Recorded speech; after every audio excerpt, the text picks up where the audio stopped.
It's April 22nd, 1970. 20 million people across the country mobilize for the first ever Earth Day. Even Congress adjourns early so members can join local rallies, teach-ins, and cleanup projects. For a moment, the nation seems united in demanding action to protect the environment. But just a few years earlier, things looked very different. In the late 1960s, smog kept children inside during recess, and towns choked on toxic air. Americans could see and feel the danger. So, how did the country move from little environmental action to a nationwide movement with an official holiday? Much of the answer to this question lies in government policy. Out of these tensions and demands came one of the most important public policies in U.S. history, the Clean Air Act. In Unit 2, we explored how Congress makes laws and how the executive branch carries them out. You learned that lawmakers debate, compromise, and pass bills, while agencies like the Environmental Protection Agency, or EPA, write rules and enforce them. Today, we'll define public policy and the 5 stages of policymaking through exploring the development of the Clean Air Act of 1970.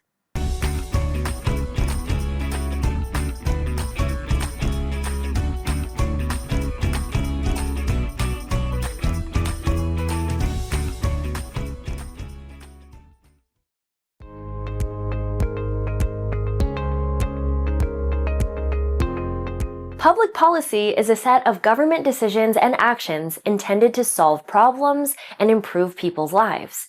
So, what's the difference between public policy and a law? A law is a specific, enforceable rule with penalties if you break it. Public policy is a broader plan that guides government decisions and uses tools like laws, regulations, and programs to solve problems. So, a law might be a part of a public policy, but a policy is usually a larger plan. Developing these policies involves many collaborators and several different stages. Political scientists have defined 5 stages in the policymaking process: agenda setting, policy formulation, policy adoption, policy implementation, and policy evaluation. Let's look at the Clean Air Act of 1970 as a case study to see these stages in action.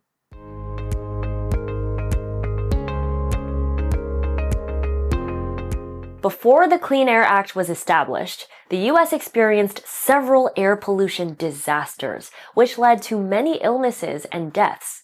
Scientists demonstrated that pollution was damaging people's health and the environment, prompting citizens to demand change. So, how do problems grab the government's attention and push leaders to respond? Problems often get government attention when they affect a large number of people, when the media shines a spotlight on them, or when citizens and interest groups push leaders to act. The combination of these pollution disasters and pressure from both citizens and experts pushed Congress to take action. This first stage of policymaking, where the government decides which problems deserve government attention, is called agenda setting. Now that Congress had identified pollution as a problem on its policy agenda, it was time to move into the next stage, policy formulation.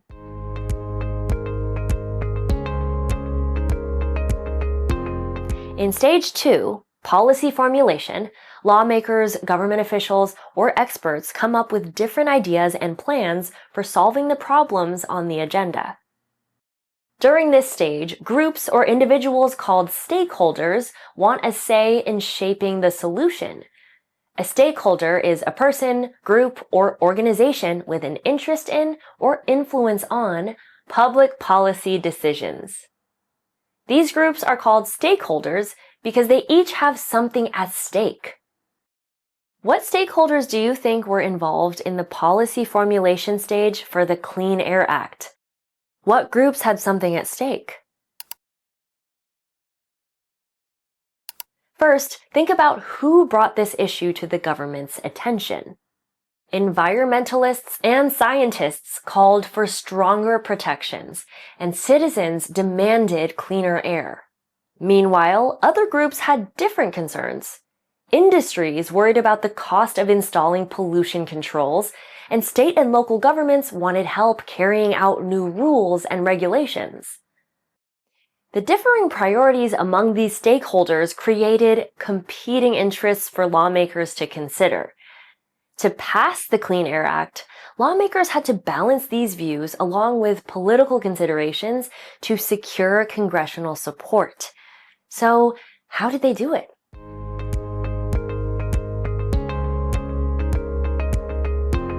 Congress managed the competing interests of the various stakeholders by finding compromises.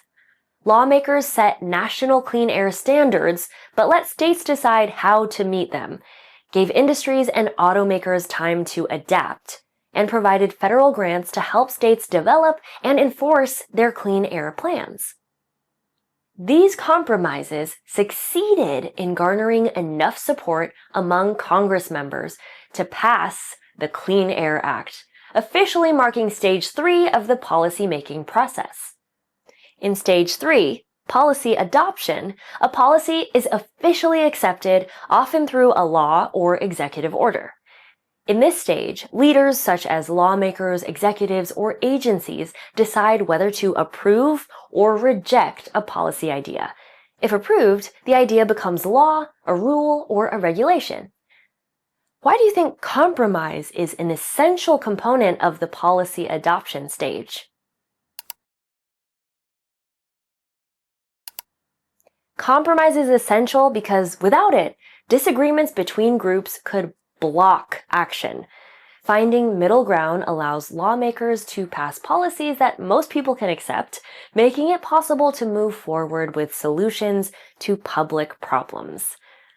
So, once a policy is adopted, how does it get in place? Let's check out the last stages of policymaking.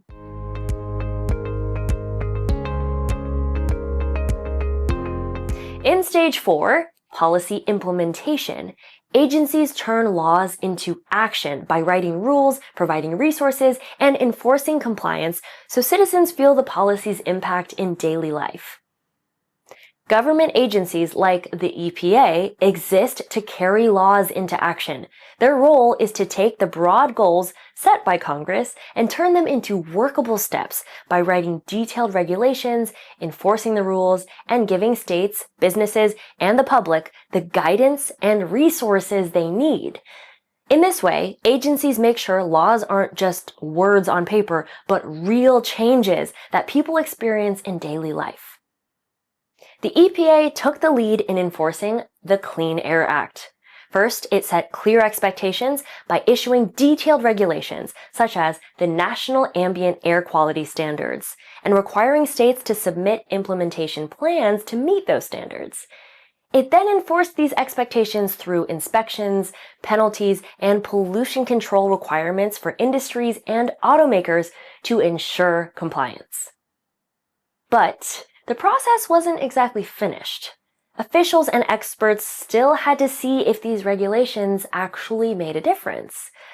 This leads us to the policy evaluation stage, where experts collect data and leaders study results to see if the policy works as intended. If it falls short, they revisit earlier steps to revise or create new laws. After the Clean Air Act of 1970 was implemented, scientists participated in the policy evaluation stage by measuring pollution levels and health outcomes to assess its impact. Their studies showed huge declines in pollutants and big improvements in public health. Because of this evaluation, Congress strengthened the Act in 1977 and again in 1990, adding new rules for acid rain, ozone depletion, and toxic air pollutants. The Clean Air Act case study shows that policymaking follows a cycle. Why do you think we describe policymaking as a cycle rather than a straight line? Well, the stages of policymaking can be revisited and revised and can continue to evolve over time. Although the Clean Air Act brought significant improvements, air pollution has not been entirely eliminated. That's why policymakers and experts continue to revisit earlier steps to enhance protections and address new environmental challenges. This is why policymaking is best understood as a cycle. When leaders see that a policy is falling short or that conditions have changed, they can return to earlier steps, such as revising solutions, adopting new laws, or strengthening regulations. In this way, policies continue to evolve to meet society's needs.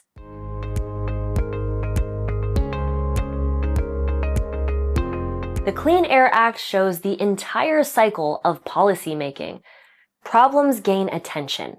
Solutions are formulated, debated, and adopted. Agencies carry them out, and results are evaluated and improved.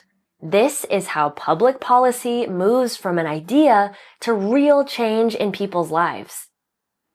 Policymaking is how our democracy tackles big problems. It reminds us that making change isn't simple. It takes debate, compromise, and constant adjustment to protect both people and the environment. In the next lesson, we'll explore the role of interest groups in policymaking and evaluate their influence on democracy. And remember, this is your world. Let's work together to make it better.